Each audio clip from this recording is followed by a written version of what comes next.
Shalom teman-teman, perkenalkan nama saya Niputu Zevanya Putri Gracia Hartawan, bisa dipanggil Zevanya, dan saat ini saya duduk di kelas 2 SMA. Jadi pada hari ini saya ingin membagikan perjalanan hidup saya yang dimana ada banyak sekali hal-hal yang terjadi yang Tuhan izinkan terjadi dalam kehidupan saya. Jadi dari kecil saya sudah dididik oleh orang tua saya untuk membaca firman, untuk saat teduh, untuk berdoa setiap hari, dan untuk ke gereja, untuk rajin ke gereja setiap minggu. Tapi suatu ketika saya mengalami suatu hal yang pada akhirnya mengubah hidup saya sampai saat ini, dan itu adalah SLA. Jadi tahun 2016 saya didiagnosa menderita penyakit SLE. Jadi SLE itu singkatan dari Systemic Lupus Erythematosus. Nah, penyakit ini juga bisa disebut dengan penyakit seribu wajah. Misalnya orang bisa punya penyakit pada ginjal itu karena SLE, punya penyakit pada lambung itu karena SLE dan sebagainya. SLE merupakan suatu kondisi tubuh di mana antibodi seharusnya melindungi tubuh kita dari berbagai penyakit, malahan menyerang kembali tubuh atau organ-organ di dalam tubuh kita. Jadi dia bisa menyerang ginjal, dia bisa menyerang hati, dia bisa menyerang jantung, otak, dan sebagainya.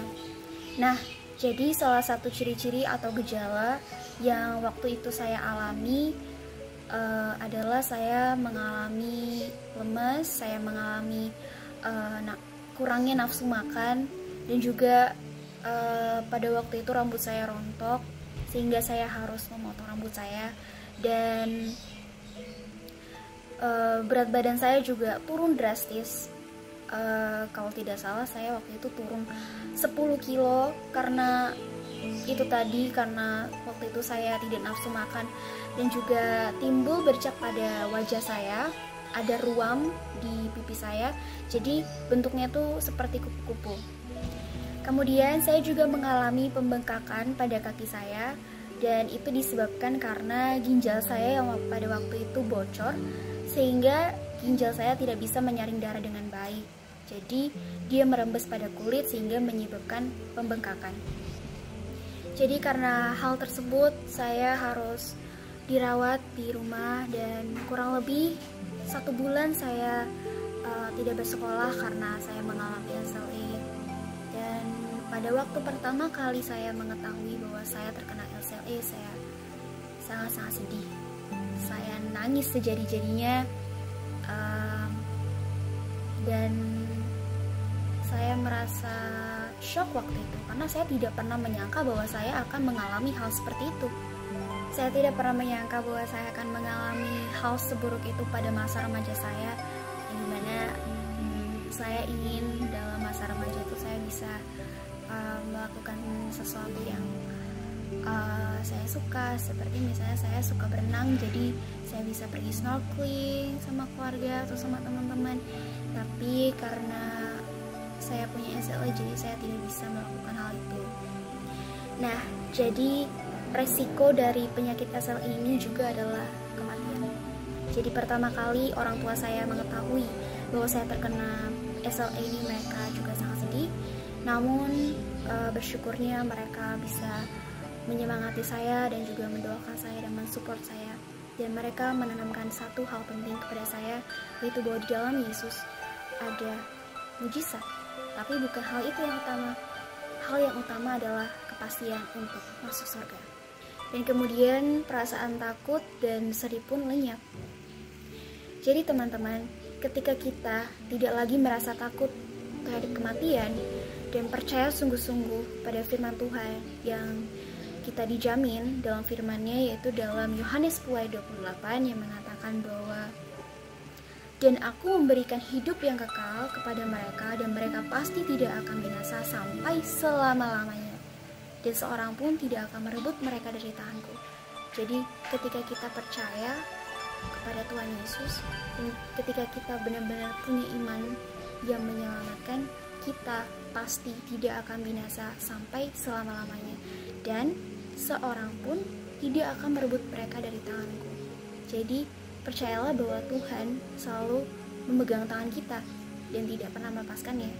Dan kalaupun Tuhan berkehendak lain, saya yakin saya pasti masuk surga.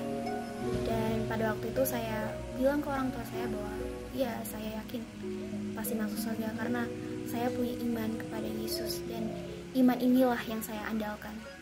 Jadi iman kepada Yesus itu adalah iman yang pasti dan bukan iman yang semoga diterima di sisinya. Dan iman inilah yang saya pegang. Dan kenapa saya percaya? Karena Yesus yang adalah Tuhan dan Juru Selamat sendiri sudah berbicara. Dan kalau saya tidak percaya, berarti saya tidak mempunyai iman. Berarti saya tidak percaya. Dan ketika saya sudah percaya dan tidak takut akan kematian, justru setelah itu saya menerima mujizat yang daripada Tuhan. Memang semuanya butuh proses, dan ini sudah memasuki tahun yang hampir ke-4 tahun saya mengalami SLA dan juga menjalani treatment, dan sampai saat ini juga saya masih minum obat. Tapi saya percaya bahwa pemulihan Tuhan terus terjadi setiap hari, dan saya merasakannya. Saya merasakan bahwa semakin hari saya semakin sehat dan saya semakin kuat. Badan saya juga semakin berisi ya, karena dulu saya kurus banget. Dan saya bersyukur bahwa saya bisa mengalami proses yang sedemikian rupa yang dari Tuhan. Nah teman-teman, jangan pernah menyerah atas hal buruk yang terjadi dalam hidupmu. Ketika kita percaya kepada Tuhan Yesus, Dia nggak janji kalau langit selalu biru. Dia nggak pernah janji bahwa masalah itu nggak akan terjadi. Justru masalah itu harus terjadi supaya kita tidak menjadi anak gampangan. Jadi buat teman-teman yang memiliki pergumulan yang berat atau masalah yang berat, serahkanlah semua itu sama Tuhan, dan yakinlah dan percayalah bahwa Tuhan pasti memberikan yang terbaik buat kalian, buat kita. Dan jangan pernah takut akan kematian, karena Tuhan sudah menyelamatkan kita, dan kita sudah berada di genggaman Tuhan, dan kita tidak akan binasa sampai selama-lamanya. Sekian dari kesaksian saya. Terima kasih sudah mendengarkan, dan sampai jumpa.